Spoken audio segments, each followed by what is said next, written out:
and welcome back to the U Up podcast. I'm Jordana Abraham. And I am Jared Freed. So good to be back here with you, Jordana. You're back from Hawaii. Welcome back. How was the trip? The pictures look wonderful. You're beautifully tanned. Thank you. I've been, you're the second person I've been home for 4 days, and you're only the second person to say that to me. That's right, Jorge and Maddie. Yes. Yet to mention We've it. noticed it. Yeah. The trip was great. I love Hawaii. Yes. Really? Yes. Who would have thought? I had a feeling like it might be overrated, but I did not find that. Okay, there. to the people of Hawaii, we want to be careful. Yeah, I mean, no, it was a great mix of like relax. The cool thing about, there is a lot of culture there, which does give it like a different, unique feel to like going to the Caribbean or something like that. And you're in the United States too. That's got to be a little bit weird. That's another part of it because it's so beautiful and it looks so different than anything you see in the United States. So it does feel kind of crazy that you are there. I would think, and I've never been to Hawaii, so I have no idea. I am a dummy idiot. Okay. Don't know anything about the place other than what you're like. I understand why you're like, maybe it's overrated because you're like, it's on a pedestal. Right. It feels like a little basic or cliche, maybe. The most beautiful honeymoon spot. Yes. Like it takes that mountaintop perch. And I would assume it's weird to be on a U.S. highway there. They don't even really have highways. That was the other thing. Yeah, okay. That was the other thing because when we rented a car and I was like, do we need like an easy pass? She's like, there's no like real highways or like tolls here. Mm-hmm. So first lesson immediately. Right. Yeah. But I mean, guess we're not in Long Island anymore. Exactly. So we rented a car and it's the cool thing that they have like driving tours and hiking. They have this thing called the Road to Hana. Okay. And you can download this app which basically knows where your car is and will tell you about the places as you're driving through them. So, not to interrupt, but I would assume this is like in the museum when you put on the headphones and it's like, and now walk to letter B, and then it will tell you. So you don't have to deal with people, which is great. Is the best part. Right. It's just you and Michael and just enjoying and the radio. Yes. Yeah. And the radio. But the guy's like, it's like kind of, whatever this, I shout out to this Gypsy app thing. It's like, it knows exactly where your car is. And love it. The tour is like, it's spoken in a not too stuffy way, so it does feel like more fun. Yeah, I mean, this was the dream of giving away all our data to all these corporations. Yeah. Is that people they know where we are at all times. I'm always for that. I mean, we've talked about that. I'm like, if they want, like, people are so scared of that 23andMe stuff. I'm like, they're scared of being like cloned. I'm like, you should be so like, that's so flattering. The idea that someone would want to clone me with my DNA. I'm like, take it. Like, take it. If that's what I should be worried about. I'm like, that's very flattering. Right. Right. I do. It is. You have that one person that looks at you and is like, and they're stealing your information. Great. And you're like, okay, I don't know. I guess. So I want ads that are not targeted for me. Right. How do you think I found the new T-shirt I like wearing? Exactly. But I do have a little self-conscious moment where I go, yeah, totally. They're all looking at us. Like, you feel like you have to agree with that person. Yeah, but I, because that's like sort of the general consensus is like it's bad. It's bad when they're probably going to get DMs, but telling me exactly why it's so bad and you shouldn't give your information away. I'm like, cookies, opt in, I don't give a shit. Take it all. Track me. It's a great clip to play. Yeah. I don't give a shit. Take it all. I mean, if I murder someone in like 10 years and they find me from this stuff, I'm gonna regret this specific audio clip. Of course, but as I've probably regret 7,000 million things I've said. Exactly. Right. But So as of this moment in time, I don't really care at all. But back to Hawaii. Yes. It does feel, it's funny because it's such a touristy location. Right. But there is so much culture that you do feel like you're kind of walking a fine line between like, I'm enjoying the culture. I don't want to be like inappropriate with it, or I don't want to be interacting with it in the wrong way. But it's also, there's so many movies, you know what I mean? There's so many movies. It's sort of like, it sometimes seems like a parody of itself. Well, that is the thing about Hawaii that I've been, you shy away from it a little bit because there's been this whole like, the internet does that, but like this idea of like, You want to be respectful. You want to walk into someone else's house and you want to make sure you do the right thing. But Hawaii seems to have that warning more than other places. Like Right. Aruba's like, get down here and start shitting your pants. And they don't give a shit. We got Dunkin' Donuts on the beach. You can go to Wendy's. Fuck it. Enjoy the beach. Right. But Hawaii doesn't have that. And I use Aruba as an example. But Aruba, a place with no culture. Right. No, Aruba. Like, I don't know. You go to certain places and it's not as known. Like, Right. hey, mind your manners. Yeah. And it does feel like Hawaii has that on the sign the minute you walk in. Was that felt? Yeah, and I also think that's probably part of the history where it's like it's the last state. So they were independent for a long time. They Right. had their own monarchy. They have their own culture. They have their own very distinct, very Thing. different culture Right. than you see anywhere on like the mainland, as they say. Right. There and there's some account that could like if there's like there's some woke account that could take this conversation and be like, see, Yeah. we probably sound like idiots I'm to sure. someone, right? Yeah, and I mean, I'm doing the best I can with the knowledge that I've gained. But it was I thought learning about the culture was very, very interesting. Right. Especially learning about it without having to speak to anyone because we were just in the car. Nothing better. Didn't even have to meet a Hawaiian. Perfect. No, we did. We went to a luau, which again, I Okay. was like, Get some poi. I was like, is going to a luau like a culturally appropriate? Is it like a learning about the culture thing and it's good, or is it like an appropriating the culture thing Right. and it's bad? So Are I we wasn't really wearing sure. sombreros dancing to the cucaracha, Right. or are we respecting? Well, right. what's allowed? Right, we Yeah. don't know, and you want to. And here's the thing: it's the intent. In my belief, if your effort, if the right mindset is there, if you're not, I don't know. I think a lot of the anger that gets put on people is a lot like they never take into account the intent of like, oh no, we thought this was the right thing to do. This is where we asked, like we I mean, we I'm did the best to trying, our yeah. ability. How was the luau? The luau was really cool. I just Right. think the cultural parts that I did get to know were just like great. I like Awesome. loved the whole vibe of the whole everything I saw. I would just thought it was like really, really cool. Poi, Was okay. Poi, okay. Not from that part. spam. Not 100% for me. What Do you eat a lot of spam? is that spam a thing there? Spam's a big thing there. Oh, I didn't know that. They put spam in everything. I Did had you? a lot of poke. Yeah, poke. Yes. Good. Was the poke better there than here? That's Yes. the one thing I It's always fresher. want. Well, fresher, but yeah. is it different But it's also- marginally? it's hard to tell because you go to the touristy spots, Right. Which are like, you know what I mean, like nice restaurants. I don't know what I didn't eat a ton of local spots, so I don't know. Yeah. Like, is it because if you go to a nice restaurant anywhere, the fish is very fresh, Right. That's what I'm wondering. Like, is the poke there worth getting on a flight? Like, I would think the views, the culture, the beaches. I just think all of it. Like the beaches are incredible. Like it was great to have like a day like relaxing and then a day going and doing something adventurous. So you stayed at the White Lotus Hotel. I stayed at that two different hotels. Right. So Yes. part of the trip was Yes. at where the White Lotus was Yes. taped. How was that hotel? Amazing. Amazing. Yes. Worth the investment to be at that hotel.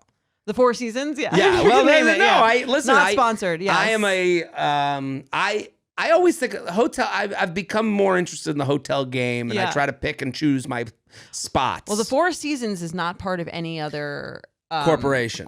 It's is- just them. Four Seasons is one on its own Yes. of a chain of any chains. Yeah. They have like a dossier on you if you've ever stayed there before. I think the Four Seasons is like The people are like- service is like supposed to be like a next level. I've stayed in them. Incredible I've been lucky thing. enough to stay in them just via like I've opened for comics who have put me up there. Oh wow. So I've spent like a week at one, Yeah. and it was like, whoa, That's great. Yeah. but and I've also stayed. This podcast is quickly becoming unrelatable. I've stayed at a Ritz. It's the Ritz, but it ain't the It's Four not Seasons. the same. It It's ain't- the no, no, service no. level. Different story. And the other thing I thought was so interesting was that all of the the waiters at all of the restaurants that you go to, the white waiters, not the Hawaiian waiters, Okay. all have the same story. It's like, I came here, Right. I came here 25 years ago. I got off the plane and I was just like, I'm never going home. Every waiter has the same story. Well, it's like there's beach bum culture. There's people that do that with the mountains. There's people that do that with Hawaii. Right. I saw that a little bit in La Jolla in the San Diego area. People do that with that place. People do it with like mountains and beaches. Those are the two places where people go, fuck it. I'm moving off the grid. This is it. Done. I've got a taste. I mean, I remember being in La Jolla where I did shows, and La Jolla is probably one of the most wonderful places that I do stand up. Like whenever I've been now twice, I think, and both times I'm like, I have that moment of like, just move, just do it. And I remember I was there last time I was there, I was talking to a woman at the bar I was at, and it's called The Spot. It's in La Jolla. It's like a block from the beach. And they're like, we work. It's called The Spot? It's called The Spot. And they had recently bought it during COVID. And the wife, she was like, yeah, we work 70% as much. That's just what it is. And she's like, and every day we look at the beach. She was like, we were on the East Coast. Now we're on the West Coast. We work 70% as hard. That's great. And she was like, and we look at the beach and we have a wonderful life. And you're like, yeah, I don't know why I'm right. It does make you think, right? Like, you know, obviously for the price that you pay for like a studio apartment in New York City to live amongst the garbage in a very hot. Now that it's heater season, like you did a really funny thing on this last year. It's like now that it's like heater season where the building controls the heat, and you're just like sweating in this small room that's extremely expensive. And it makes no sense. I mean, my dad the other day was like, "Why wouldn't you be in Boca right now?" Like he said that to me, and I was like, "Weren't you in Boca last week?" I was there last week, but I was like, after day 3 of rain, we've had 3 days in a row of rain here. It's gotten cold immediately. We like skipped fun fall season and went straight to Misery Town here in New York City. My dad was like, I don't even know what you're doing there. Like I was like, this is my dad, like who's like, you should be, working and getting your shit together. Like this is a dad being like, get to the beach. What are you doing? Yeah, right. Who needs this life? Yeah, I'm going to Florida actually this weekend. My sister's getting married. Congratulations. Thank you. Miami, Fort Lauderdale. Fort Lauderdale's great town. Yeah. Fun. Love it. My brother lived there for a bit. What's the wedding going to be? Big, small? What are we talking here? I'm not really sure. I think small-ish, but it's going to be interesting. All my siblings are going to be reunited. All of them. Yeah. And this will be the first time since your wedding? There's 9 of us. All 9. Yes. Love it. I think the cops might come. We'll see. My parents are also going to both be there. And they really hate each other. Yeah, so we'll see. Wonderful. Can't wait for the stories from this one. I'm very anxious, actually. Really? A little bit, yeah. Do you get anxious when it's all of you? Is there a combination that works better than others? Like all 9? My parents not there always works better. And that's just like my sister. We're always fighting. My sisters and I too. But you know what it's like going to a family reunion of mine is kind of like, did you watch the debates in 2016?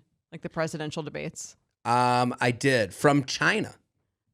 Oh, you were in China? I was in China watching them on Facebook. Okay. Yes. And you know how they're just like chaos? Right. Like you're kind of like, people are saying things that they like you didn't even think they would be said. Like, the worst part of everyone is sort of brought out in this. There was the one, I guess the famous one from 2016 was Trump literally like walking behind Hillary in every shot. Just low blows after low blows from like both sides, the worst parts of everyone just coming right to the surface. That's what it's like when my whole family gets together. But I was at your wedding. It wasn't like that. It wasn't. Maybe I missed that part. I think you missed the behind the scenes stuff. Damn it! I would have loved to have watched that. Well, I'll let you know if I'll send pictures. I've always thought I don't want to have 9 kids, but I do want to have 9 adult kids. Okay. Like I don't want to have 9 babies, but I do want to have 9 adult children. It feels like it's more fun. Like there's more people to talk to. There's more. Like I have my brother and my mom and dad, like we're all very like close in a way where it's like easy to talk. Like I can talk to them in a way that I'd be like, I hang up on my, not that I hang up on my mom, but I'd be like, all right, goodbye, get out of here. Like it's not like a mom conversation at this point. But I do think that the dynamic of it is fun now that we're older and we don't like share as many resources. Definitely get along better. But also it's just, I think it's fun to marry into that Mm. for Mike, because also there's no one, because there's so many people, no one really is like looking at you that much. Right. No one cares about Mike. Right. So he's Yeah. gonna like, he can come to this wedding and not be like so concerned with like having to like greet or like speak to because there's so many, and their wives and their kids. It's just like He's he can getting kind the of come show. in and come out. Right. He gets to watch the show. This is a Right. Broadway performance. No pressure on him. None. And honestly, out of 9, someone's going to be worse than him. 100%. Like I've always tried to live by this motto. You want to find a drunk pace car. When you go to a party, you want to find someone drunker than you. Yeah. To get behind and just be right behind the drunk pace car, because that's the person they're going to go, did you see blankety blank? So then Mike, there's always going to be someone crazier than Mike. No matter how, he would have to literally show up to this wedding, get naked, start crying on the floor to be worse than 100%. Yeah, the you'd be worst so case far scenario. behind that. And it's also funny because sometimes you'll catch a glimpse of it. It's like him and then like one of like my brother's wives. Well, they'll see like a family like dramatic meltdown thing happening, and you just kind of see the two of them look at each other like, look what we've gotten into. Yeah. like, it's just a look that you can sometimes catch of like them sort of observing us. You're the zoo animal. Yes, we are. Yeah. Watch as the like- glorious Abrahams fend for one chicken wing left on the plate. Exactly. And it's Right. like, how did we get here? It's too late. But yeah, I'm looking forward to the wedding. It's So gonna be great. I'm happy for you in the wedding. Have fun. I'm excited for you. I things here in New York have been stable. We've been in touch a little bit. Yeah. You know, we've been texting as we do. If people are benefit subscribers, the episode where I talked about Great episode. We had a good episode. I talked about going on a date every Monday. And I've kept to it. I'm so except for proud the of you. holiday last week. Okay, that's but fair. I did do It's a holiday. I did a date after that. So I got my one a week in. Okay. So Okay, you did. So you did a makeup day. I did a makeup That's day. even more commitment. So if people, this is for the people, if you want to be subscribed, $3 a month, you can get the episode that we did, and then you can hear the update. It's coming. So how many Mondays has it been? I think it's been 3. Okay, Right? We're coming up on. that's good. But and then there's already a plan for Monday. Wow. And I've you're kept only to it. you're just doing one day and not any other day, like in no other days of the week, like one a week. I have been doing other days of the week. I mean, Okay. I've met up, but I'm in the zone, and But Mondays you're not doing a show after, or you are doing a show. no show. Okay, So- that I think is the big point. Here's the thing, to bring it kind of the topic of this podcast, like when people talk, the one thing I've kind of come to realize is like this whole the idea of a roster is just not tenable. Okay, It doesn't work. a roster of like what? the idea that like dating multiple people at once. Okay, Like I'm Like- doing that. you're dating one person. You're saying you're doing that, or you're not doing that. I am doing that. Okay. I'm keeping in contact with multiple people and Right. having these one Monday. You know, I hope this isn't being In rude. case you're listening, Yeah, and right. you thought you were the only one. Well, I don't think they believe. There's nothing I've said to make them Right. No, believe I'm- that. I'm wondering if this is rude. I don't think it is. It's not. I mean, there is the mystery, I'm sure, of going out with someone in Right. your mind. You don't necessarily think, just like when you're going out with a woman, I'm sure you're not thinking about all the other people that she's going out with. I mean, listen, if a woman was on here, everyone, woo, get it, girl. You know, if a woman was on here being like, I got a Monday date every week with a new guy. Woo, you work it. Ow. When a guy says it, it's like, oh, really? Oh, got a bunch of women, huh? You know, like it's totally different. And the same goes for when you travel. We have so many women write into this podcast. Should I change my location? Should I have my hot girl time in Nashville? If a guy changes his location for Nashville from New York, everyone's like, oh, we're just gonna go to Nashville, huh? that's Drop off the cum, huh? That's because the power dynamic, Right. I agree with it. is off. I is acknowledge different. it. I think that's fair. But I'm Yeah. not. I'm saying I guess in New York City, the power dynamic is not as much as changing your location in Nashville. Fine.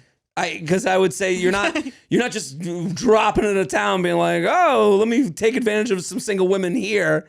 Right. As opposed to my town. I am doing in New York City. Each Monday I've been out with someone different.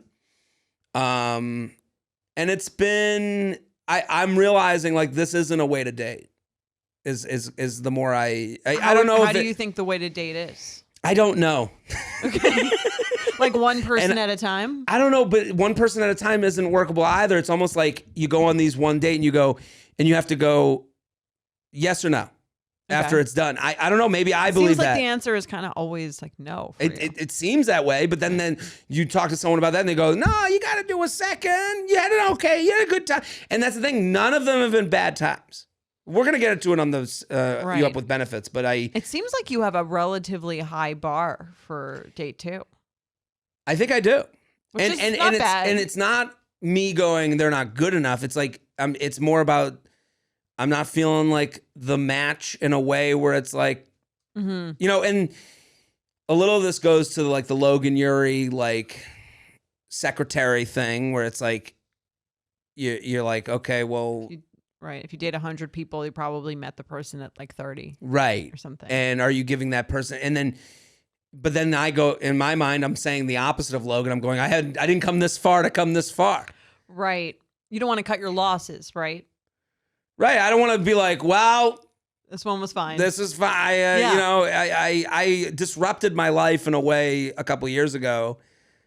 Well, that's, I think, why it gets harder to date as you get older. Because you're like, also, you know, like the bar, like again, you've waited this whole time. Right. You want to meet someone who you feel like was worth the wait. Right. But what does that even mean? What does that mean? And who am I to say that? And who am I to put worth the wait to you. Right. But who am I to put the pressure on it? It has been a little bit of a mind thing to think about. I do think, though, that sometimes you like someone more on the second date than you do on the first date. That's fair. I mean, you're right. And that's the thing when it goes to like dating a bunch of people at once, you go, are you giving yourself the opportunity? Like if you set up these Mondays, are you giving, and then you go away on like I'm going to Milwaukee tomorrow.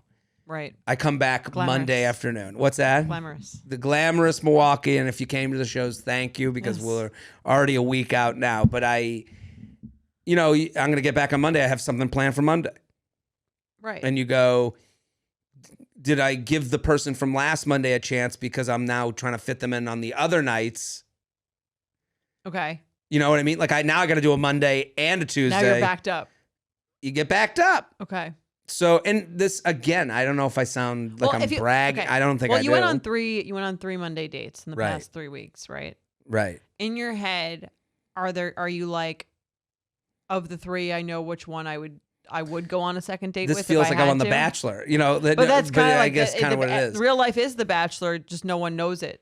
Right. You know. I don't know. I almost haven't even put that much thought into that. Okay. You know what I mean? And like, you know, there's ones that I was like, we just kind of stopped. Thank you, and then the texting went away. Well, are the dates like definitely no, definitely yes, or is it rather like definitely no, maybe? Or is it all maybe? They're all maybe. They're all maybe. Right. Okay. There's no. There was one that I was like, I don't see it going anywhere. You know. Okay. Yeah. So maybe for the ones that are like, maybe you should do a 1 through 10 scale. Right. As fucked up as that sounds. It's like the Friends episode where they make the list. Like if that ever got found, you look like the biggest piece of shit. But we're all doing that in our heads. Yeah. Like the idea that we're not. Like even today. I could just imagine it's hard to compare. It's hard, and then the problem with dating apps and the world we live in is like even today I opened up Hinge, and there was one heart from someone that has matched with me. Literally, I think we've matched on this app 7,000 times, and I was like, "Are we gonna do this again? Like, stop hitting it, stop!" But now I'm going to you or to her in your mind. To her. Okay. Stop hearting me. I think she's fucking with me. But we've never gone on a date. Okay. And I'm like, maybe I should just go. Like at this point, did you ask her on a date? This person has matched with me like 7,000. To the point where I'm like, I know the profile. Okay. Why don't you just ask her out then? I'm like, because in my mind, they're either perfect for me or out of control crazy.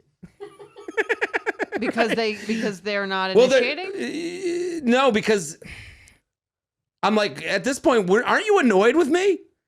Like, you're annoyed with them. Well, right? And that this is the rom-com. Yeah. You know, like, maybe that's how it goes, though. Right. And I'm like, but I'm like wondering, like, they've hearted me on this thing so many times that I go,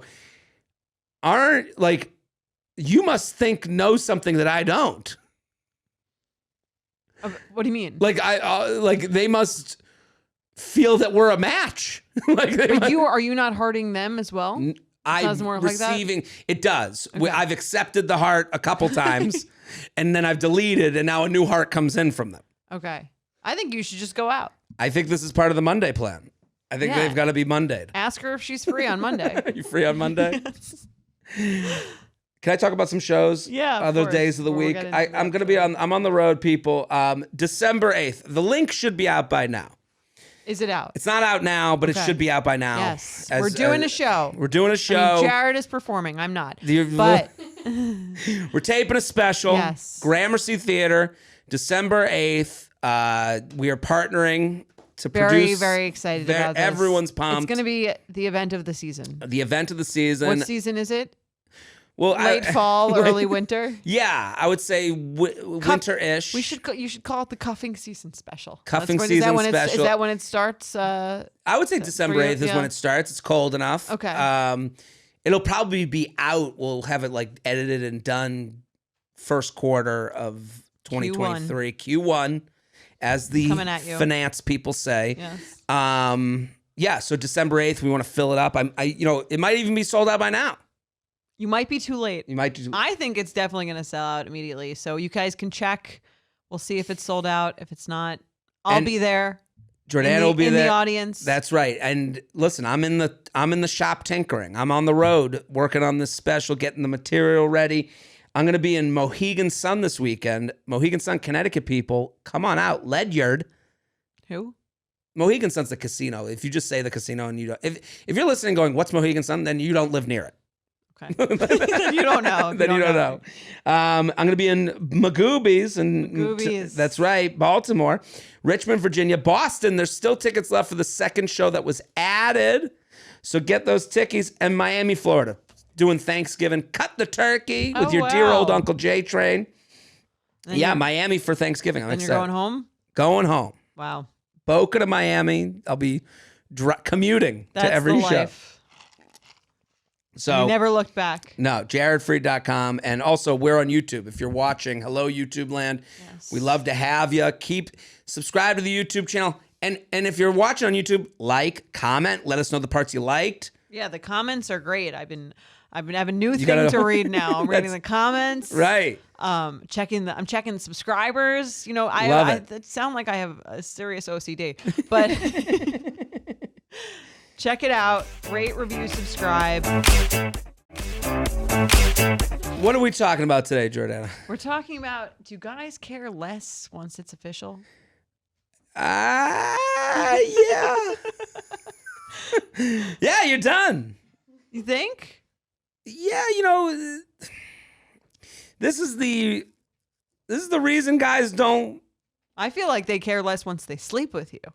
Yeah, but this is like the second version. I think you settle in. Yeah, but I think everyone settles in. Everyone cares less, I think, eventually. Right, but I would argue there's nothing to be flaunted, and I've said this on this podcast before. When yay, I'm in a relationship. Right. Like, it's not the fun and games. Your life is done. How are those Monday dates going for you? Yeah, I'm having fun on Monday dates. I got stories to tell. I got, there's an element. Right, there's an element of like, listen, I don't mind going pumpkin picking, but I'm not like aspiring to a pumpkin patch. Okay. There's some people out there, and I'm putting this a little bit on the other side here, on the female side of things, and not to generalize, but like, I want the pictures. I want the relationship. I want the cuddly time. I want the dates. This is what we've been working towards. Right. And I'd like those things. Okay. But I'm also not like, oh, once I get that relationship, I'm going to be in Apple Ciderville. Like like it's a different. I guess, unless you're going in really pumped about it, right? But I think you can go in pumped and you're not like, I don't think there's a lot of like things on the list for a lot of guys once I get in a relationship. That you're like, that are very exciting. Right. Where I'm like, oh, Get a wedding date. You're right. When I get in a relationship, I can't wait to be able to do this with a girlfriend. I can't wait to do this with a girlfriend. I can't wait to do, and this sounds bad, but like, it's just like, yeah, I'll go pumpkin picking. Fuck it. You know what I mean? Like I can't wait to stop paying for every date. Right. It's going to be amazing. It's going to be great. Well, I just think like you get to a relationship and you're like, all right, we're here. And you're not like, you don't have a list of relationship-y things you've been waiting to do with your new girlfriend. And it seems as though that when you get in a relationship, sometimes it's like there's an excitement from like the excitement from the female end is like, finally, we're done with the will they, won't they. We're out of that. Yeah. Now I'm secure. Now you're right. Yeah, now I can be my true self. Yes. It's time. But now he gets to fucking chill out and be his true self too. And his true self is a little bit lazier, a little bit, whatever, a little bit, let's just sit and watch Netflix. I have to say, that's the beauty of the phase of being in a relationship, right? Because you're not married to that person. So now you get to find out who each other really are. This isn't like, that's the beauty of being everyone talks about all the issues with dating in 2022. Right. One of the best parts about dating in an age where you can date someone for a while before marrying them is that you get to find out who they are. This is the point. And I don't think some people take the boyfriend-girlfriend title exchange as the end. Mm-hmm. And I don't, I'd say you'd be fooling yourself. Yeah, that's just level 2. Right. Right. And it's a long life to lead. It's a long life to live. There's the moving that comes up and all these other things come up, and relationship is a train that goes one way. And each stop of the station, you're just trying to get to the next thing and you want to make sure that you want to do the next thing with them. But some people forget, do I want to do the next thing with them? They're just like, no, this is the train. We go. Right. Well, it's harder to get off. Opt out. Again, you're in an opt out situation. Right. Because you're in. Yeah. And you got to opt out. I mean, let's read this email. It's like the organ donor thing. Right. All right. Hey, Jared and Joanna, huge fan of the podcast. I love being a subscriber and listening to the episodes early. You can be a subscriber too on Apple or Spotify. Right. Apple, the button's right on the page where you subscribe to the podcast. You on Spotify, you have to search You Up With Benefits, and then $3 a month, no ads. 2 bonus episodes. It's the best deal you'll ever find anywhere in your life. We're giving it away. Yeah. Getting to it. I'm in a fairly new relationship with a guy I met on Hinge. We're both in our early 30s and have had a few serious relationships each, so it's not our first rodeo. When we first started talking and dating, I could tell he was putting in time, energy, and effort into getting to know me, but not in a desperate way. Not too desperate. He was more responsive with texting, actively planned some of our dates, and I felt generally more paid attention to. Meanwhile, in the early stages of dating, I'm more reserved with my affection because I don't go all in until I feel like the connection is worth it and the relationship has legs. This is the age-old tale. Yes, tale as old as time. Tale as old as time. Guy playing that game. The guy hunting, caveman, doing trying to get that woolly mammoth. Yeah. She's sitting there. Ooh, I don't know. Don't want to get hurt. Now he has captured. Yes. The woolly. Now we can all be ourselves. Right. Now, in a few months in, we've switched. He did the old bait and switch. There it is. I'm putting in more effort because I do believe I found someone to build a great relationship with. However, his effort has dropped off. He ignores some of my texts. I know I'm not overdoing it. I'm not a big texter. And doesn't plan any dates. He doesn't seem interested in getting to know me more as he has stopped asking me questions. We've only known each other a few months, so there's no way we know everything about each other. He was the one who was pushing for a relationship early on too, so I just don't get it. I'm trying to not keep the score, and I've been in therapy working on this for years, but it's hard to feel excited about showing up for my new relationship when he's not as much. So my question to you, do guys just pull out all the stops, then stop caring once they've locked you down?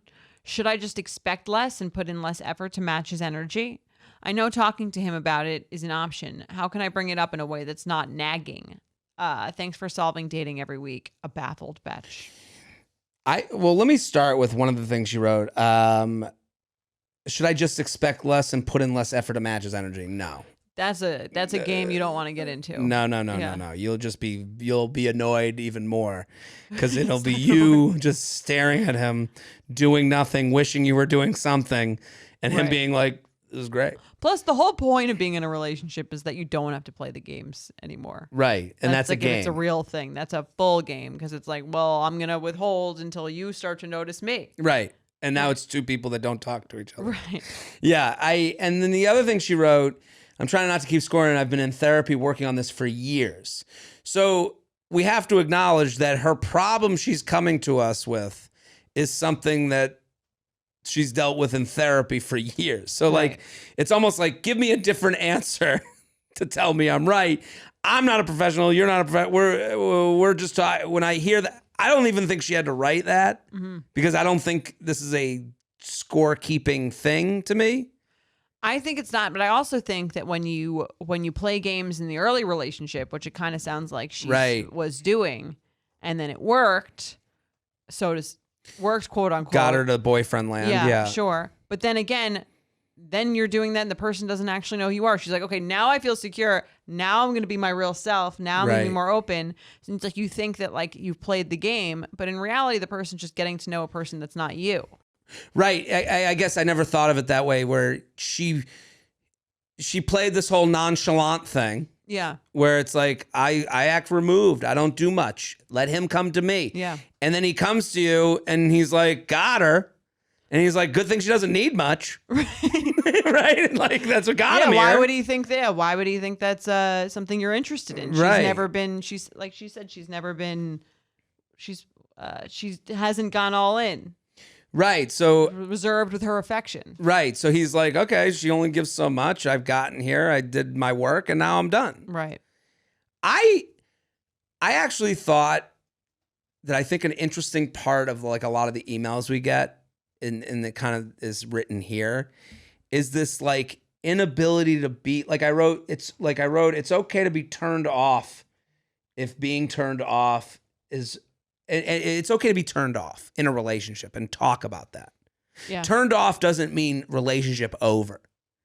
Mm-hmm. And she mentions the scorekeeping. I'm like, I don't think you have to do the scorekeeping thing. I think you do have to go, hey, I'm annoyed. Like, we haven't done anything. Like, what's going on? You didn't answer my text. What the fuck? And if that's the and relationships are negotiations. If you're negotiating with nobody, then you're not in a relationship and you're probably going to end it. Yeah. And I think that like what you said is exactly right. If you're in a real relationship, you have to say when something annoys you. Right. Fights are a part of a good relationship. Yes. And I think she's avoiding all fights. Right, because she doesn't want to seem like she cares too much. Right. You do care. Yeah. It's okay to care. Like, and if someone's like, why you care? And won't see your side of things, they're not in a relationship with you and it's time you guys aren't the match. But like, there's this weird thing of like, I'm going to avoid all confrontation because confrontation means bad. My parents, all they do is scream at each other. They're deeply in love. They're deep. I don't know. Who am I to say? Probably. But when they're screaming at each other, I know they're talking.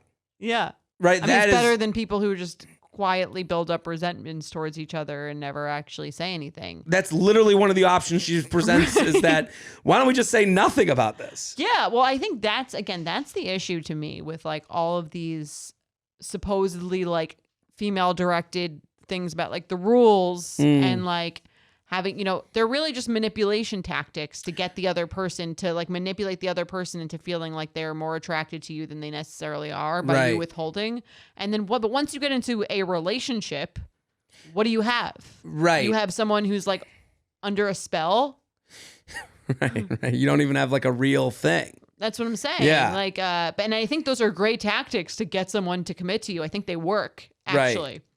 But like, what are you getting? Right. I kept thinking of her like the one specific example she gives, not answering texts, ignoring my text. ignoring is different than not answering. The way she described it as ignoring. Like you've put something on that maybe not even be there. Right. Like, so I would want from my partner to have that answer. Hey, I was ignoring you would be an answer I would expect from my partner that I'm communicating with. You would expect them to tell you they're ignoring you. If I wrote to them, where have you been all day? Yeah. And then nothing came back. And then I wrote back, still haven't heard from you. And then nothing came back. And I'd be like, hello, are we going out tonight? Ping. Ping. Right. Ping. Right. Ping. Nudge, nudge. I'll sometimes write out ping. Yeah, right. Someone doesn't it. Yeah. That feels like a very specific year of my life where ping came into play. Blackberry. You're right. It's funny. Blackberries were in the moment I got to college, and then they were out immediately when I graduated. So That's it's so for me, funny. it's such a exact An moment era. in time. Yeah, it's like completely associated with college. Right. But for those of you who didn't have Blackberries, I mean, of a certain generation, you children. yes, the ping was sent. When someone wasn't answering you, it would make your phone vibrate or something, It or would make a noise. literally ping Yeah, you. But then people would start writing out ping. yes. And it was a very business speak type of text or email. Ping them. I'll ping them. Yeah. Right. And it became a verb. Yeah, there's a ping history to go over, much like the state of Hawaii. Exactly, very similar. You know you're in a real relationship when you can verbally ping someone. But this is the point, is like, in my mind, if I am with someone, I would never feel weird hashing that out. Right. And if they wrote back after my 7 texts, hey, I've been in a meeting, I was ignoring you because I had a fucking meeting today, cut the shit, I'll talk to you when I'm home, I would go, okay. Like, and I think that goes both ways. I would be like, is there anything wrong? And I'd be like, no, I was just bored. Right. And I would expect the same communication back. Is there anything, like if I had all the texts, ping, where are you? What's going on? I would write back, is everything okay? And they'd be like, no, I was just bored and you weren't answering. I'd be like, all right, well. Now you have an answer. Now I'm here. Yeah. But if your relationship ends because of a ping, it was not a good footing to begin with. That should be the title. Right. Of this The episode. relationship ends because of a ping. It was never meant to be. It was never meant to be. So I think the way so she says, how do I talk to him? How do I bring it up in a way that's not nagging? She should wait. She should do it in response to the lack of text. Or nagging is coming up over and over again without making a change. If someone was like, you never get back, you didn't get back to my text today, I'd be like, I was in meetings all day. What's up? And they were like, nothing. And then it was like every single day was like, why didn't you get back to me? Why didn't you get back to me? I'd be like, at that point I would go, well, why don't you make a fucking change?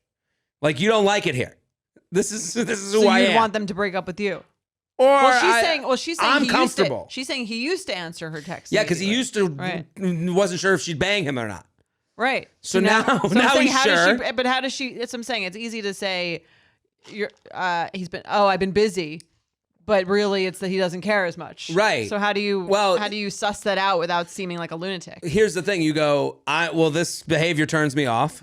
I'm annoyed, and they either make a change or they don't.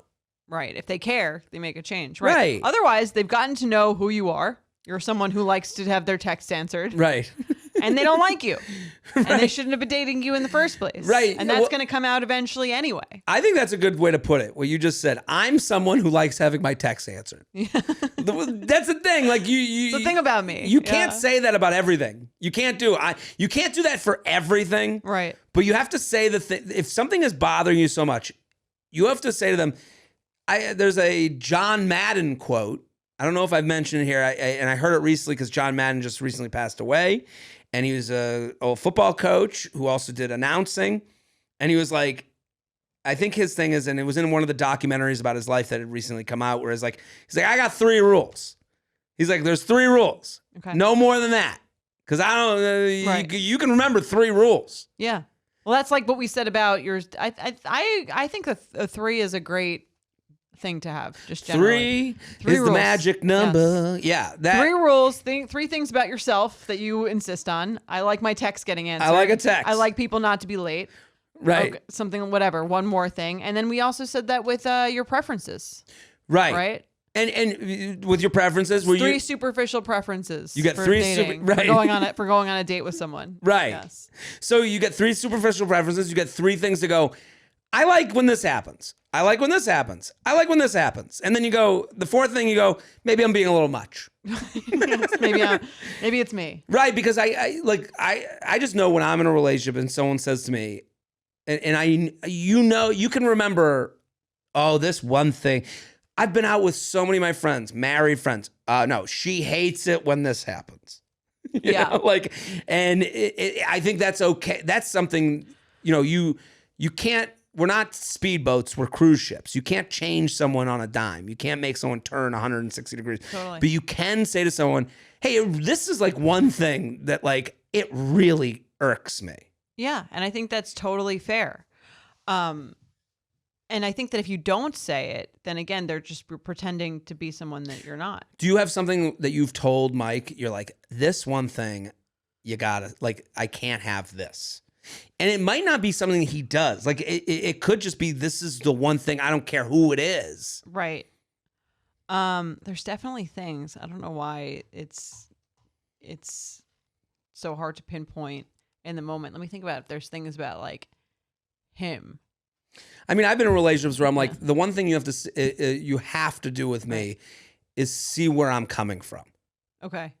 I'm going to say things that are wrong and stupid all the time. This podcast is a perfect example of that. I do it every week. I say stupid, horrible things. But it's our ad for this show. Right. Yes. Listen to the U Up podcast. Say stupid, horrible things. Diarrhea comes out of my mouth every week. But I'm saying, understand where the diarrhea is coming from. Right. Well, they say also, I don't want to understand. They say that the best relationships are ones where you can anticipate how someone's going to react to something, before you do it. That's when you really that's a smoothly running relationship. This is a perfect, this is what we're talking about, right? So with Mike, I'm going to think of a more superficial example. Mike, Please. He really enjoys football Sundays in the fall. There you go. He was very into it. And I know that if I make a plan on a Sunday without telling him, and then I tell him about it after, and he's committed to that plan, he's going to be really annoyed. Right. So I don't do that. There you go. Think about it. There you go. But that's a perfect example. Right. That's to me, that's not even too superficial. That's respect of his time. Yeah. And what he likes and enjoys. So if someone says hey, when you don't make a plan, I've been in relationships where, hey, when you don't make a date with me, it really annoys me. All right, well, now in my head, let me start. Right, if you care, that's a part of my then schedule. You opt into doing that thing, right? It's like the cards. It's the cards. It's the thing that the cards is the perfect example. That's Mike knows. Maybe the first card wasn't great. Right. Every birthday, he better have a card. Right. The card better come, thoughtful. and there better be a note. And it better be thoughtful. Yeah, he doesn't want to write the note. No. Not just. Right. I think that's perfectly reasonable. Let's do some awkward sex. Let's do it.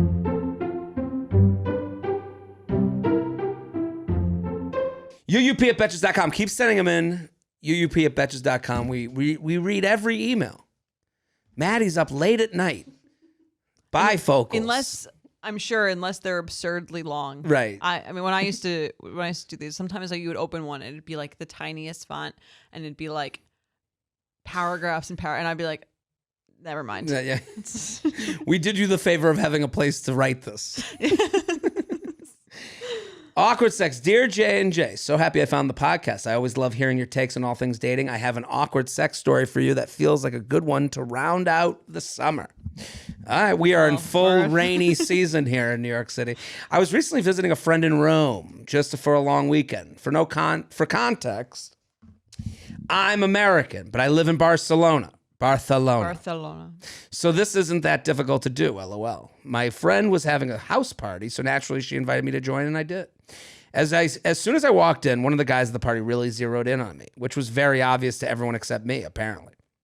I'm notoriously oblivious in these situations. That's just me. Right. Don't even know when I'm being hit on. Oh, man wants to fuck me? Who, me? The ugly duckling at every party? So, I'm notoriously oblivious in these situations. Anyways, he was chatting with me all night, and I came to find out later that everyone at the party was scheming to get us hooked up the whole time. I hope the party wasn't that lame. Right. They were like... Right. I actually, they spent the whole night scheming about to get two people to hook up. What about me? Right. I hated that. This is such a high school. This feels like the theater kids party. Yeah. Oh, we got to get those two together. It's like, yeah, I want to fuck too. Someone needs to have sex. Right. Like, I hated when people do that. We got to get Johnny and Samantha together. Hello. Why is everyone looking out for these two? Spin the bottle.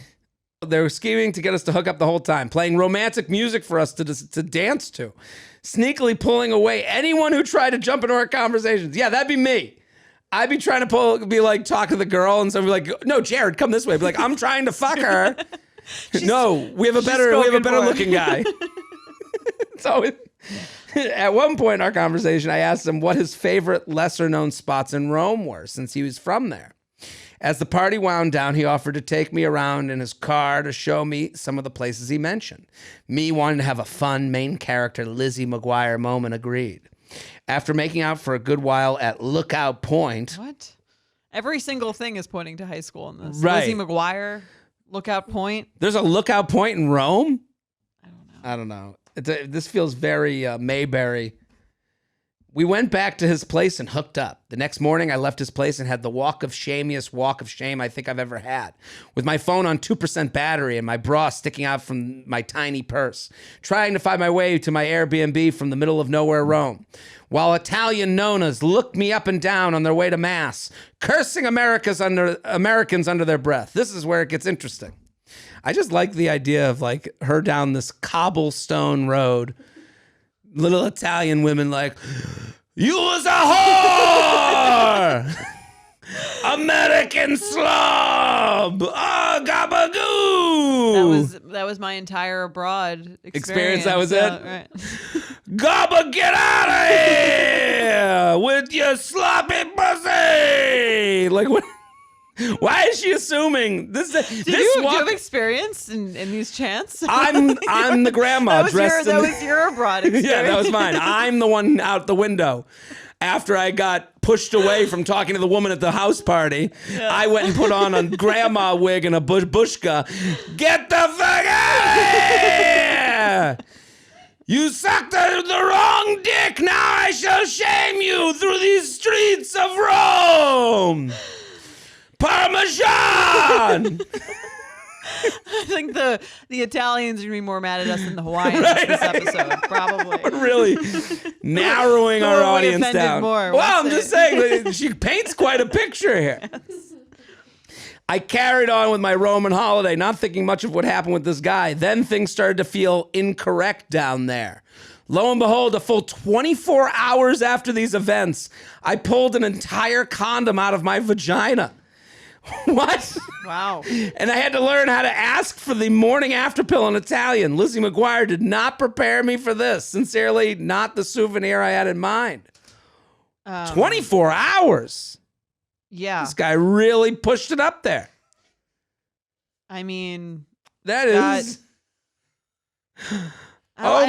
Has that ever happened to you? I've heard of this happening to many people, but I've never actually had it happening. How long does it usually take to come out? I guess you wouldn't know. How would I know? Out of my asshole? I don't know. It always comes. Anything you put in there always comes out, though. It always comes out. Yeah. No, it does. I mean, you can get it. Nobody does the clown pulling. Nobody's pulling condoms out of their mouth like a clown. I guess my vagina. I guess it went all the way through. Oh my God. I wish she was on that same cobblestone street 24 hours later. She's got like a baguette. She's walking through. Just pops out. Yeah, same nonos out the window. Oh, arrivederci. And then she's like, oh. And then they're like, you whore, I told you. Sounds like you've written a very specific kind of porn. Very. Gabagool. And what are we naming it? Maddie had some good ones. The Trojan horse. This is what dreams are made of. The Roman runaway rubber. Did you have one? I had Plan B. Plan B. Plan B. Mm-hmm. What do you have? I had the walk of whoa. What the fuck is a dat and a pussy? Hold on, I wrote it with an accent. What? The walk of whoa. What the fuck is that in a pussy? There we go. Is that better? I think so. The walk of shamo. Shamo. Okay. Prosciutto in my pussy. Why is it prosciutto? I don't know, because prosciutto has kind of the look of a vagina. There's a condom that's been, crumpled up. Like a used condom smushed together has a prosciutto. Okay, I'm gonna think about that next time I have prosciutto at the Marinelli Christmas. Right. Judging their tree while eating the capricorn. This reminds me of an email I read on the U Up podcast. I mean, I'll read it to them.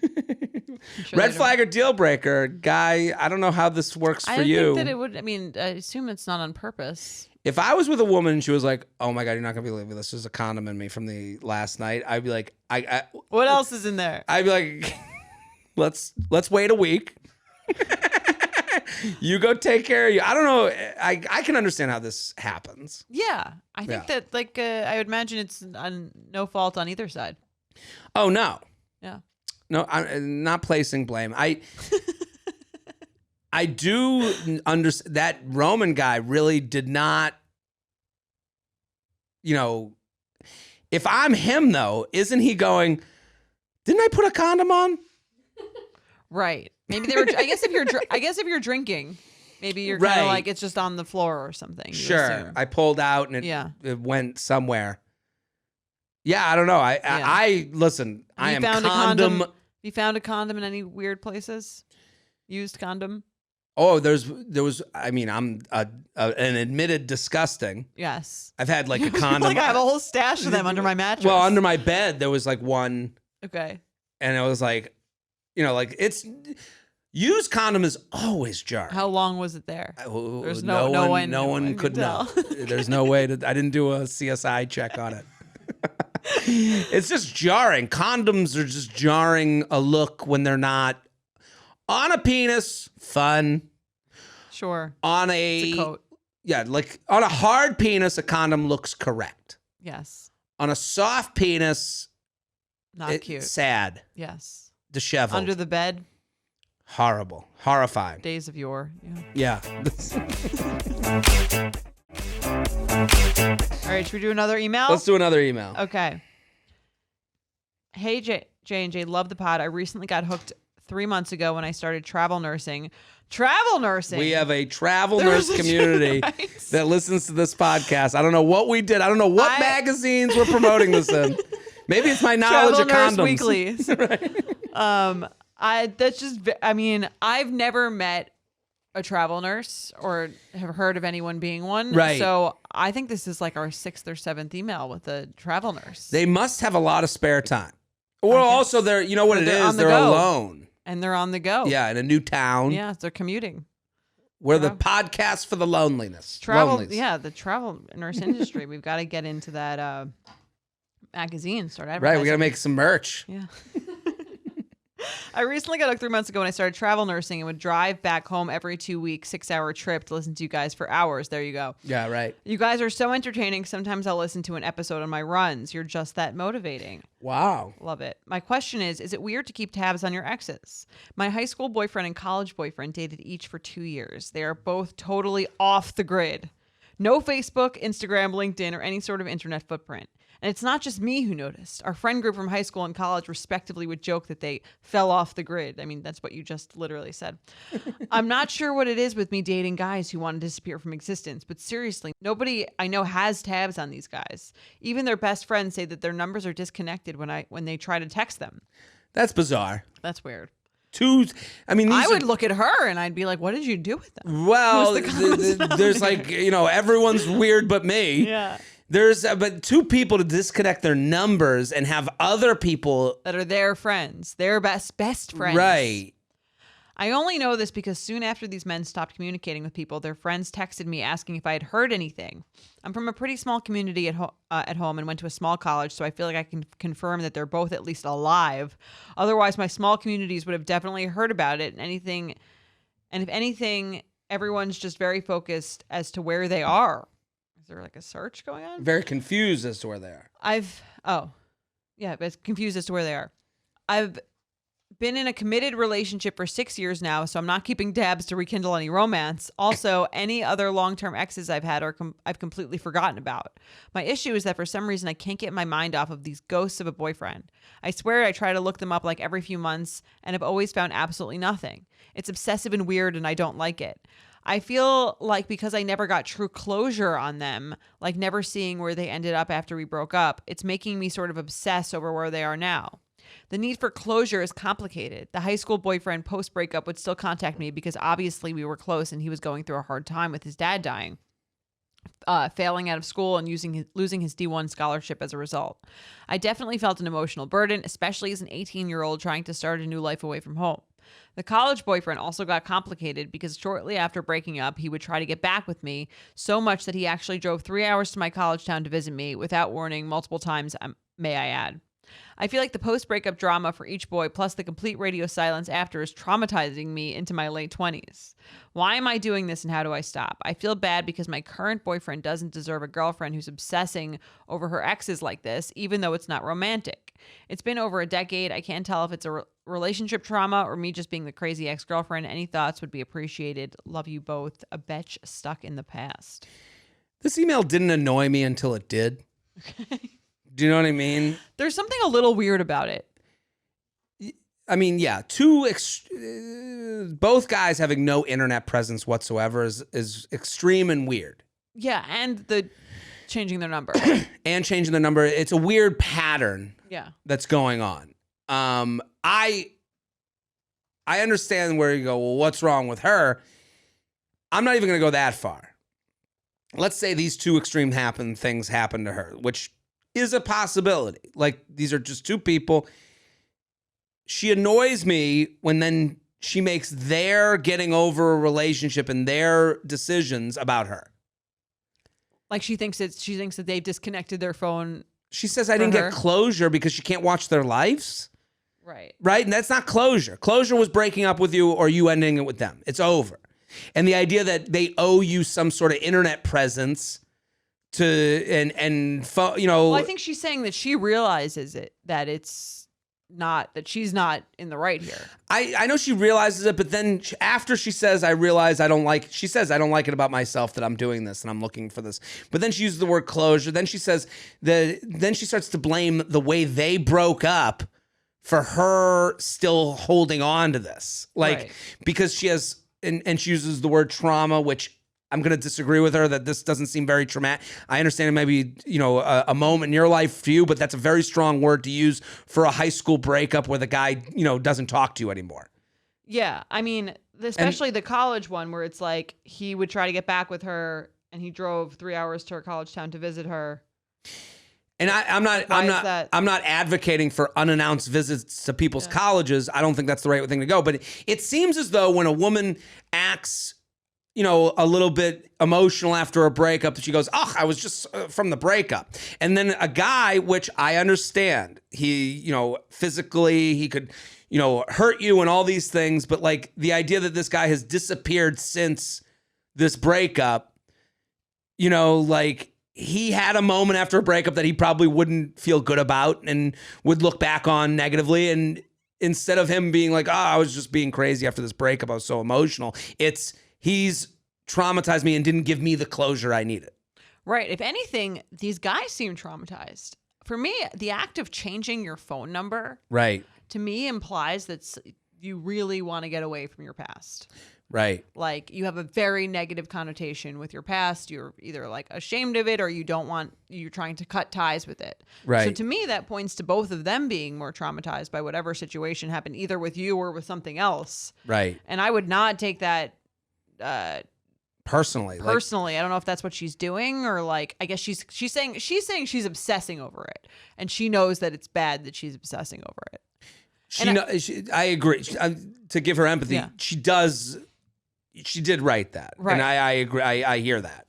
It's just, to me, it comes off like let them go. They don't owe you this afterlife that you get from other, and just because you get it from other people these days, you do get the Instagram stories that you can always kind of go check in on. You can Google most people. Oh, what are they up to? You can go on Facebook. Oh, look, they got a family. Right. Other people aren't living their lives to comfort you. Yeah, I think it's almost like the fact that these guys have changed their numbers or don't have social media or off the grid is besides the point.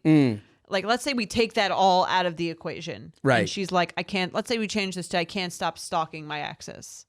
Right. How do I do that? Which I think is the more normal, relatable for sure question. And I would say, one, I think it's normal to occasionally check an ex's profile or to see what they're doing. I'm doing it. You're doing it. We're all doing it. Yes. Definitely have done it. Still do it. It's curiosity. Yep. It's someone that used to be a very large part of your life. Now they're completely not in your life anymore. You're at at a bare minimum, curiosity, which is probably the most benign version of it, is completely natural. And you have the tool.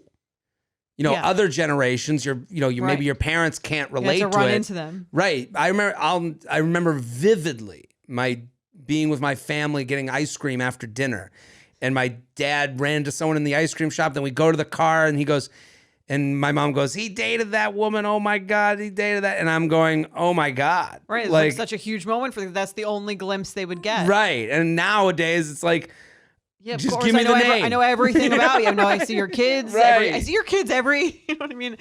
Right. You can see the life, maybe a version of what you may have had. And some of that's comforting. Some of that is comforting. It's funny that she's upset that she doesn't have it. Right. And that's what that's kind of what I meant before. It's she's a little bit blaming them because she doesn't get because people think looking at an ex is always hurtful. No, sometimes it's comforting. Yeah. Sometimes it's good to know, oh shit, I didn't want to live in fucking New Jersey. Right. Sometimes it is oh shit. Oh, yeah. Thank goodness I didn't go down that road. Or sometimes that wasn't the road for me. And you almost want she says she's in a 6-year relationship. It's not romantic. She wants to be assured that these people are doing maybe a life that she doesn't want or did want. I don't know. I don't know what she's looking for. She doesn't seem to know either. I think the fact that they don't have anything is what's making her obsessed. Because if she could look, she'd be like, okay, right. I know. And now I don't have to think about it anymore. The fact that it's building up in her head is this huge thing because she can't figure it out. But I would say the first step to she's putting it on a pedestal because she's so ashamed. She's associating it with so much shame.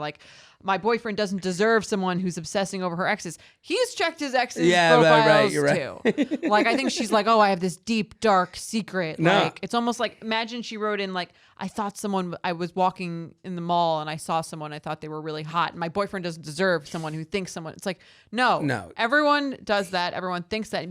By building it up, you've almost made it more of a thing. She's ashamed of being a human being. Yeah. And I would also say if there's something she's not telling us in this email, she has to just be okay, I've grown from that person that created an atmosphere where people needed their numbers changed.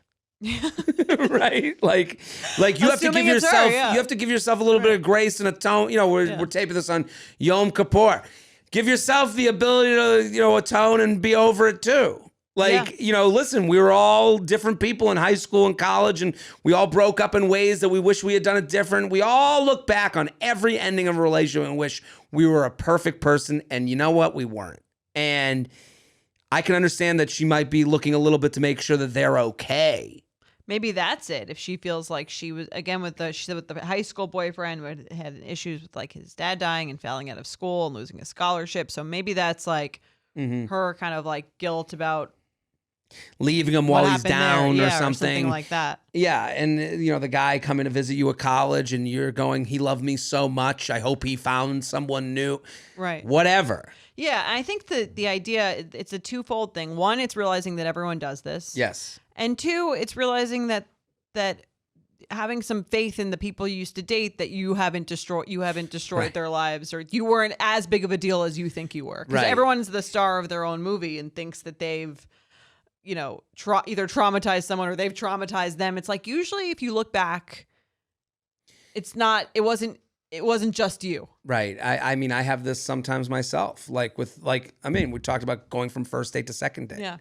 If I'm going to personalize this, star of my own movie, but my inability to go to a second date, I think, has a little bit to do with I don't want to hurt someone again. I don't want to go down that road again. Recently, we talked about you and I talked about an ending text, having to send a text of hey, this was great, but it ain't going to go farther than this. It's a very normal text. Ones that we've encouraged people to send in the past. Ones that we've sent, that I've gotten. That I've gotten, that I've sent, and then I'm writing it out and sending it to you, being like, what do you think? And I'm like, and in my mind, I'm going, why is this so fucking hard to send a very reasonable text to someone? And part of it is this backlog of situations you've had in your past that you go, that you've probably blown up. You've made yourself a bigger part of them than you are. Right. And that's kind of what this person's probably doing, where they're going, I was their high school love, and they, when they lost the scholar, all that shit. Right. And then what you imagine happening with them is probably so much worse than what's actually happening. Right. And it's only because you're, again, star of your own movie. That's how it goes. Yeah. Let's play some games. Let's do it.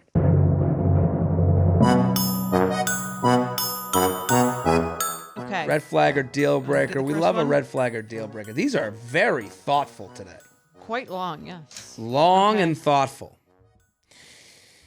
Hey guys, my husband and I enjoy listening to the podcast together and thought it would be funny to know red flag or deal breaker. We are in an E&M, ethical non-monogamy. I heard that in San Francisco a lot. That's right. Relationship. And my husband has been going on some Tinder dates to try and find a girlfriend. It's weird to be in an ethical non-monogamy. I guess this is how you do it. But you're I want to find a girlfriend. Yeah, that I think is interesting. And again, I don't want to judge. I don't know a ton about this. Also, I feel like the best part about being in a relationship is not having to be on Tinder. Well, not for him. Just the idea, I don't know, the idea of going out and meeting some right. You I guess you're right. The idea that anything could happen, right, kind of thing. You get your Saturday night to go out, and I'm going to go to a bar and try and pick up. But I guess you're looking to be these ethical non-monogamy. When they're doing it right, it is so contractual. Yeah, I can imagine that it's a little bit weird. And you said you're not judging. I'm judging them. I can be okay with someone living a different lifestyle than me and also judge them. Right? Fine, that's probably the more accurate. Right? I don't want to lie to them. I think they're fucking weirdos. Yeah. if I'm being honest, but good for you. Yeah. Live your weird lifestyle. Let the freak flag fly. We are in an E&M relationship, and my husband had been going on some Tinder dates to try and find a girlfriend. It's just such an awkward sentence. He had been talking to this girl a lot over text, and they were really hitting it off. They chose to meet up at a local pub for dinner. My husband ordered shepherd's pie. Red flag. Right. If I was on a date with a woman, she's like, I'll have the shepherd's pie. Maddie, can you Google what's in a shepherd's pie? Because that might be the most disgusting date order I have ever heard in my entire life. Nothing about this date seems appealing. Of the clump of potatoes and meat with peas? Is that what it is? It's minced meat topped with mashed potatoes. Minced meat. Topped with Topped with mashed potatoes. Peas in there. Peas, carrots. I'm trying to get it's not a sexy date. Date food. It looks like slop. Listen, we don't want to offend the shepherds out there, but we are judging, but we're okay. We can judge and you can have a different lifestyle. Okay with it. Well, it only gets worse. Right. So my husband ordered the shepherd's pie. It's just I'll have the meal that shepherds once ate to keep themselves full while herding the goat. My husband ordered the shepherd's pie because he was in the middle of various dental procedures. There's got to be other options. I mean, also, if you're in the middle of various dental procedures, maybe take a break from dating people other than your wife. Yeah, spend a night with your wife. How about that? The person who has to love you. Yeah. Right. Let's take a night for Netflix on the couch with the woman you married. Okay. He happened to only have temporary teeth glued into the front of his mouth. I mean, it must be hard to find someone who will go on the first date with an E&M person because they're like, I got one. I got to go out. I'll put in my teeth. Just to last until after the weekend and would be replaced with a permanent piece on the Monday. Spoiler, they didn't last. As he was eating the shepherd's pie, he accidentally swallowed his front teeth. When he realized what had happened, his date was in the middle of a story, so he was forced to sit and panic in silence. He decided that the best option would be to try and throw them up. So he went to the bathroom as soon as he was there, as soon as there was a break in conversation. So what was he like? He was like, because you can't open your mouth, your front teeth. That's very weird. When in the bathroom, he realized that he didn't know how to make himself throw up. Sad. This guy should go home. Yeah, it's time to go home to your wife. Yes. Go home. So he tried to give himself the Heimlich maneuver. She wrote Heimlich on the sink counter. That's not how okay. While other men were using the urinals, there's a guy in there with no teeth who's making himself throw up. What's going on over there? If you're struggling to picture this, imagine a grown man hurling himself stomach first into a countertop over and over again while strangers with their dicks out look at him concerned. Let's not make it about the strangers and their dicks out. They're doing the right thing at the urinal. Yeah. I mean, maybe they could help him. He did not successfully vomit, and he eventually gave up and decided to own it and continue with the date. He even kissed her at the end. I mean, these alternative lifestyle people... They'll do it all. This lady ended up being the real MVP, though, because she met up with him again the following night. He still didn't have his teeth in. They're still seeing each other currently, so this was not a deal breaker for her. What do you guys think? I don't think I would have been as forgiving, LOL. Sincerely, the toothless bloke's wife. Okay, the bigger deal breaker for me is that he's married. Right, that doesn't help. But I guess the person on the date, right. I'm assuming they're fine with it. Yeah. We are assuming the person that's in an ethically non-monogamous relationship is so upfront with all of this that the person on the date has to be already, as weird as the person on the date. You know what I mean? Like they're on board. That's fair. And I mean weird in a judgmental but loving way. If anyone's and then right, and then they lose the teeth, and then they don't have teeth and they've swallowed the teeth. I don't. If the question is, does a married person who ordered shepherd's pie on a date with me, who then makes themselves throw up in the bathroom to get their teeth out of their stomach, turn me off? Yeah, I'm a little turned off. Is that the question? Yeah, I would agree. Okay, I think I'm out as well. A toothless woman who stinks of minced meat. If someone were to describe like what the worst date you could potentially one day go on would be, it would be married guy ordering a shepherd's pie with 2 front teeth missing that he just swallowed and right. This is what is the game where you fill in the words? Mad Libs. This is a Mad Libs. Yes. Right? No. Like you wouldn't even create the story without just throwing a bunch of words at the mincemeat, shepherd's pie, toothless, married. Yeah. I agree. Everything's wrong with it. Okay. It's wild. Where do we have 2 types of listeners: traveling nurses and fucking married people out on the hunt. Weird shit. Hi, J&J. A friend of mine recently told me about the podcast after sharing this story over drinks, and every time I think of it, I still laugh. Ever since I've been binging episodes, and I figured it was time to write in with the story that started it all. I met this guy through the apps and went out with him very casually a couple times across a few months. Maybe the second time I hooked up with him, we went to watch TV after, and he refused to turn it on unless both of us wore blue light glasses, as he was concerned that it would mess up our sleep. He proceeded to hand me what he called the less ugly pair and started looking for something to watch. I didn't want to embarrass him or be rude, but I put them on. So I put them on and we proceeded to turn on a movie. Leading up to this, he definitely had his quirks, but he was really attractive and I was still down. But now all I can do is laugh thinking of the two of us sitting on the couch wearing them as if it was totally normal. On top of this, when we went to bed, he also handed me an extra sleeping mask, which had me internally giggling too. So red flag or deal breaker, he makes you wear blue light glasses for post hookup TV time. Thanks for all that you do. The girl with the best circadian rhythm in town.